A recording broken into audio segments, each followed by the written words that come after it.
Hey people, and welcome back to my channel. I've just done a really good Caroline Givan fitness workout. I absolutely love her channel. Her workouts are so good, they actually make me sweat. They make me work hard, and I spoke to her on Instagram and I was like fangirling like crazy. But yeah, I love her workouts. Check out her channel, subscribe, like, and while you're at it, subscribe and like my videos and subscribe to my channel. Yeah.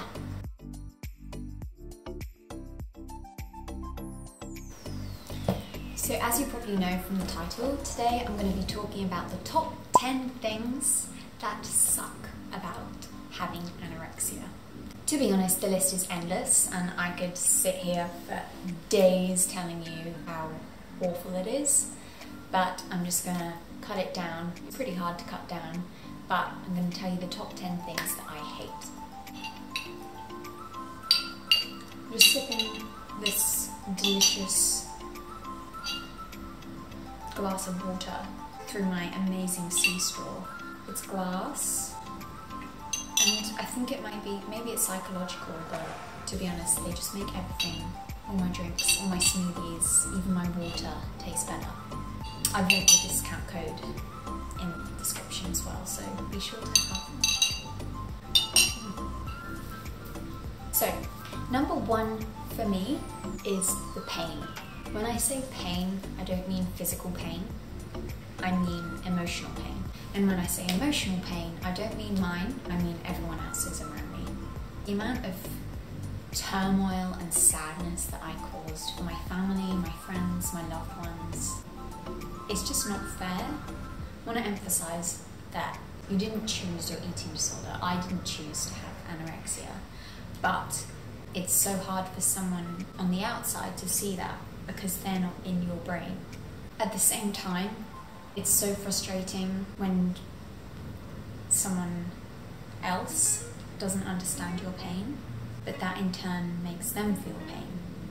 You know, when you're looking after a little kid and they fall over, they cut their knee and they cry, and the whole time you're just wishing, I wish I could take your pain, I wish it was me. That's what it's like for a parent and their child has an eating disorder. There's nothing they can do to change the mindset of their daughter or their son, but they just wish they could get inside my brain and change me, but they couldn't. And I couldn't understand their anger, they couldn't understand my struggles. My mum always said, you'll never understand true love until you have a child of your own.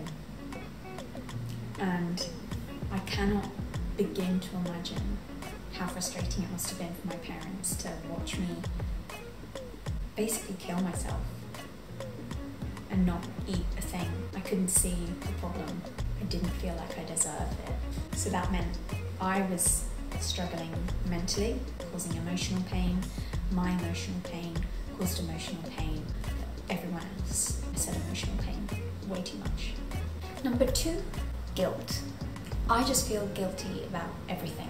I feel guilty if I eat. I feel guilty if I don't eat. Guilt comes up more around certain foods. I feel guilty if I exercise. My head tells me to feel guilty if I don't do the exercise. Then if I do something wrong, should I tell the truth or should I lie to my parents so they don't worry? Either way, it's a lose-lose situation because I feel so guilty.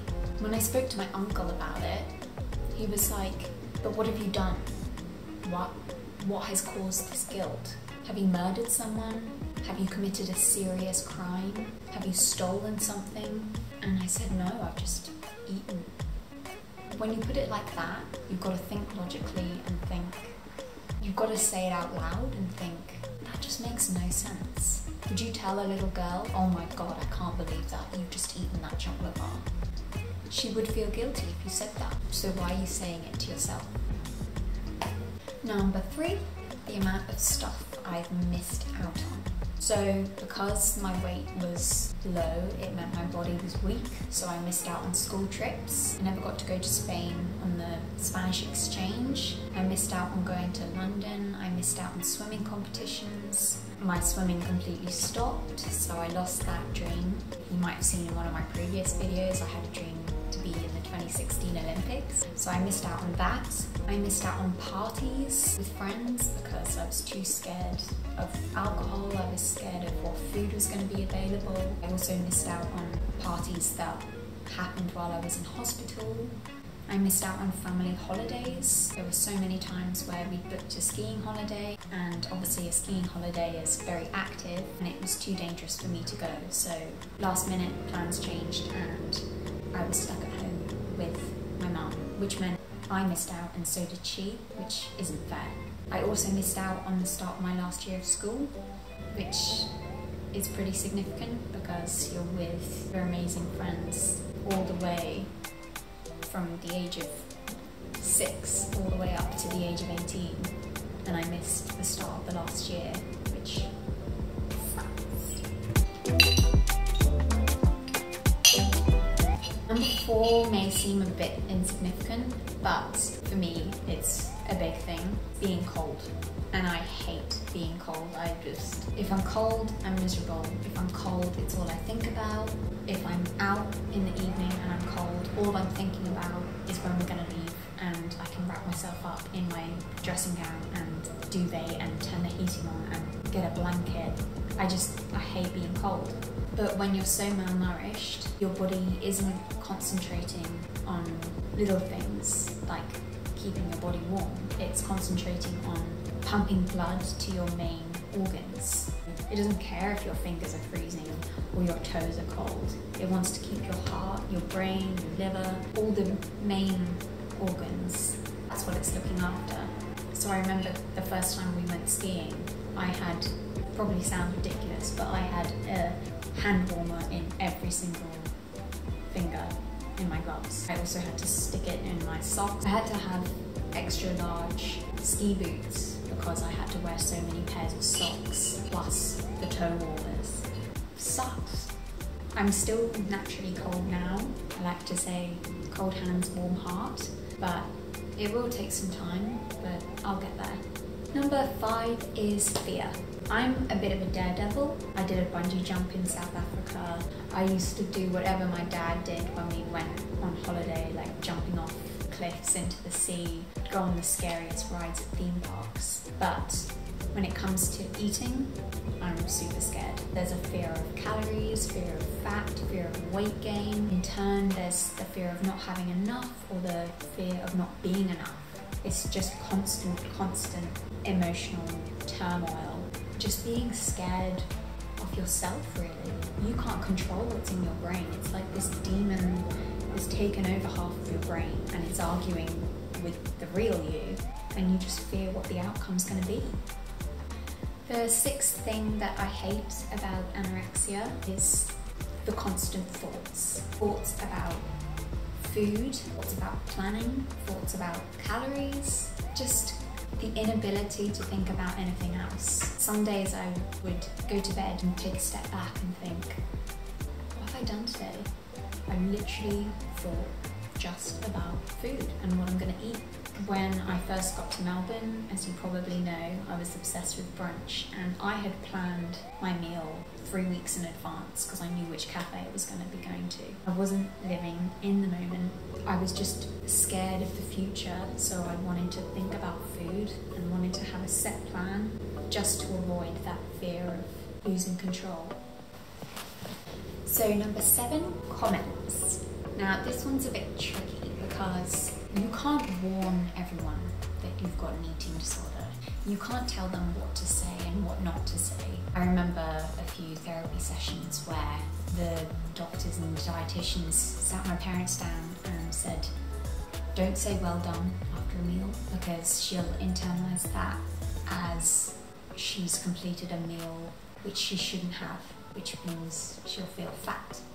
Don't comment on her weight. Don't say, oh, you look really good, because really good means she's gained weight, which means she looks fat. I mean, who wouldn't take you look really good as a compliment? Definitely not anorexia. Also, not everyone is going to know that you've got an eating disorder. If you were to go out for a meal with new people, which was a super scary thing, if that were to happen, and say you ordered a pizza further down the line and they say, bloody hell, that's a big meal. Are you going to finish that? And then you stop and think, okay, well, because you said that, I'm definitely not going to finish it now. Also, say if someone does know you have an eating disorder and they see you eating something not healthy, they'll say, what? But you've got anorexia. Anorexics don't eat food like that. You can eat what you bloody like. Number 8, I guess it's more of a vanity thing, but it's changes to your body that come with weight loss. So brittle nails. My nails are only just starting to grow back, probably because I'm not working. I don't have to wash plates and glasses every 2 seconds. My hair, it's very thin and I've got lots of split ends and it doesn't grow very quickly. My skin is really dry, which isn't very nice. It's uncomfortable, it's itchy. My legs are covered in bruises. My skin is very weak, I guess, because I haven't got that much padding. I can literally like bump it on the side of the bed, not even feeling it, and I'll see a bruise the next day. Sucks. And another thing is losing your period, or amenorrhea. That was a scary thing for my mum, especially at the start of my eating disorder journey, because I was so young. I didn't really care. I didn't care that I wasn't getting my period. I didn't care that there was a possibility that I couldn't have kids, because it seems so far in the distance. I don't need to worry about it now. All I need to worry about now is not eating and losing as much weight as possible. Well, at least that's what I thought. But I don't want to look back when I'm 40 without any children and think, oh, I just wish I could have told myself to eat and to look after myself, because now I don't have any kids. Yeah. Number 9 is clothes. So you probably already know, but I do have an obsession with shopping and clothes, and I've also got a thing, I don't really like wearing the same outfit twice. That's not to say I wear something and then bin it. It's the same top with the same trousers. Someone at work actually mentioned it and they said, Vicky, I've never seen you wear the same outfit twice, and I like to hear that because I put a lot of effort into my clothes. But one thing anorexia tells you is if you lose weight, you won't have to try anything on when you go shopping. You'll know you'll look awesome in it because you don't need to worry about your thighs looking big or your muffin belly popping out. But that's not true. When I was at my lowest weight, there was nothing I looked good in, nothing fit. I had to wear kids' clothes because I was that small. You know, sometimes you try on something. My mum used to say, oh, that's a hanger top, meaning that it looks good on the hanger, but it looks awful on you. Everything became a hanger top or hanger trousers because I was basically a stick, and nothing's gonna look good on a stick, is it? Anorexia, you're a liar. And then number 10 would be sadness. Having an eating disorder makes you feel like you have no worth, no purpose in life. It makes you all consumed with eating, and then when you lose that, you feel like you're not good enough. You feel like you don't deserve food, therefore you don't deserve recovery, you don't deserve a life, and you don't deserve happiness. Sometimes when you're so stuck in that rut, you feel like there's no way out.